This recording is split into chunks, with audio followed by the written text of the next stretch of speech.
Welcome to Varsity Voices for another football edition. It is the day after Aquinas coach Chris Battaglia has resigned as the coach of the Aquinas football team.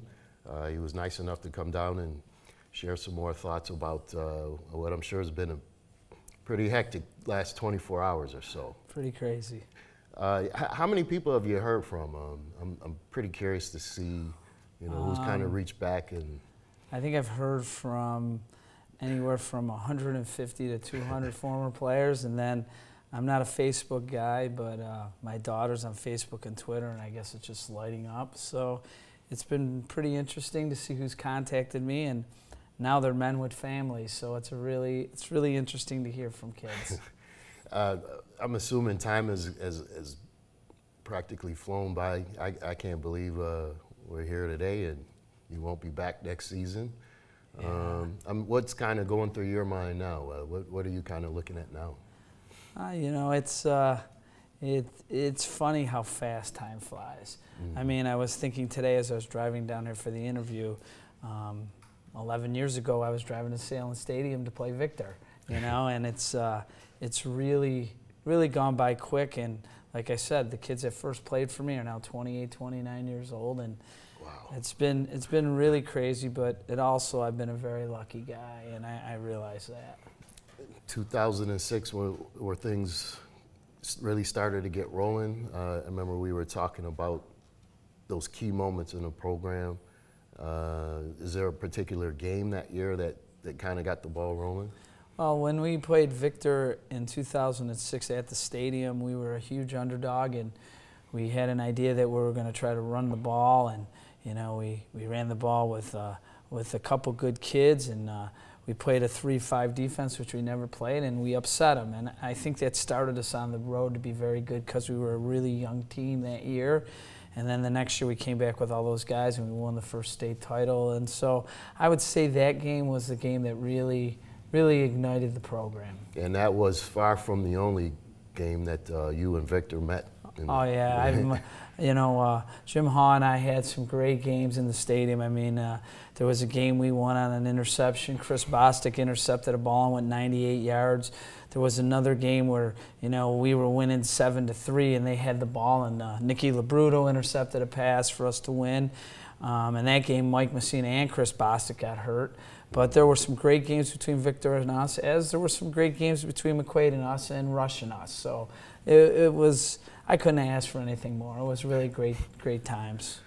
Well, why do you think that there's so much attention or excitement surrounding that football program in particular? I think, one, we're a private school. I think that's a huge deal. And, we have a rich tradition of football there, and a lot of alumni care about it, and I think once the streak started, everybody wanted to be the team to beat us. And, we just got lucky and had a lot of great kids come through. I mean, we talked last night. You're right. It was like a photo album of kids I was mentioning. And I think teams wanted to be the team to beat us. And, I mean, we lost to Wilson and McQuaid in 2006, and we lost to Victor this year. Those were the 3 teams in Rochester that beat us in those 11 years. Wow, that's absolutely amazing. I mean, especially that teams really want to knock you off.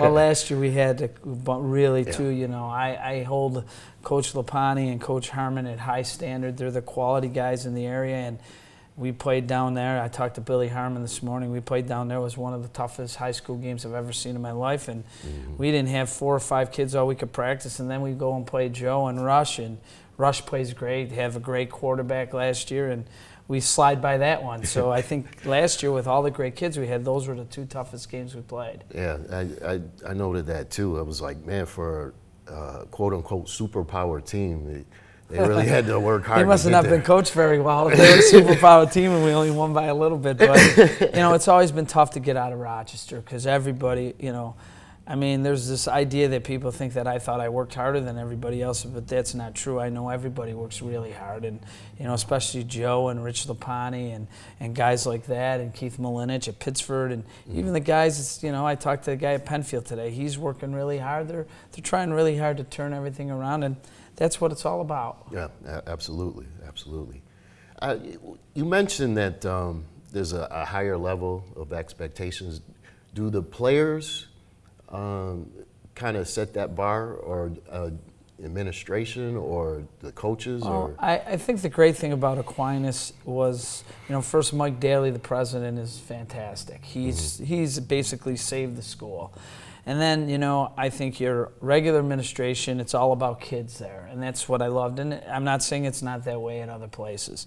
But also, I think as you won and we kept winning, the beast kept getting bigger. And I think this year's kids I felt bad for, because the pressure was really on them when they realized, we had lost some tough games to some really good schools. And I think the pressure, they started feeling pressure, we may not get in. Yeah. And I think that's how it built. I think it built to say, I don't want to be the team that doesn't get in. Yeah. Did you get a chance to tell them, hey, I really respected how you guys came out to the field the last couple of weeks, Yeah. even though things were kind of turning sideways there? Well, it was funny because my son played at Thomas, and we played them in the first game. And Scott Dusha had told me, I heard all your seniors boycotted the game. And I'm like, my seniors have been at every practice. I'm like, my kids didn't stop practicing, I really respected that from them, because that had to be very hard, and I think it was hard for them because they believed we played a tough schedule and got knocked out. Yeah. But that's the way it works. You can't do anything about it. That schedule made us what we were, so. Absolutely, absolutely. So what do you do now? I'm can't hang out forever, with your free time. Yeah. Well, like I said in the paper, I have a daughter that's going to assistant coach basketball at Thomas, and I want to go watch her. And my son is a 3-sport athlete at Thomas, and he loves to lift weights, and I drive him around. And, those were some of the reasons I gave it up. I also gave it up because I knew it was time. I just knew it, and I was prepared for it. Yeah. Do you think that the era of the head coach who stays there for 2 decades, 30 years, whatever you have, is that over now because of the demands? I think it's really hard. You look at there's some great coaches out there, Jeff Mandel and Keith Malinich, those guys, Rich Lapine. Rich has been there forever. Yeah. I think the one thing they have going for them that I didn't is they teach and coach at the same school. Yeah. And that I think keeps them involved, because it's a public school that they work in, and they'll be there all day.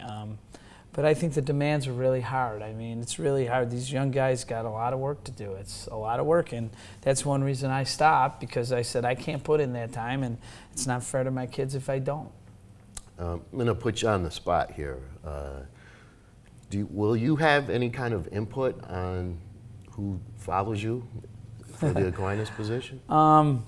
I don't. I'm sure Anthony will ask me my opinion, but I don't think I'll have any control over that. That's up to Anthony and Mike and what they want to do. And I just hope it's an Aquinas guy. That's what I think helped me, is that I was an Aquinas guy and had a great following by all of my buddies. My buddy Neil and Ray, they spent a lot of time in the program and helped us with whatever we need. And so I think being an Aquinas guy helps.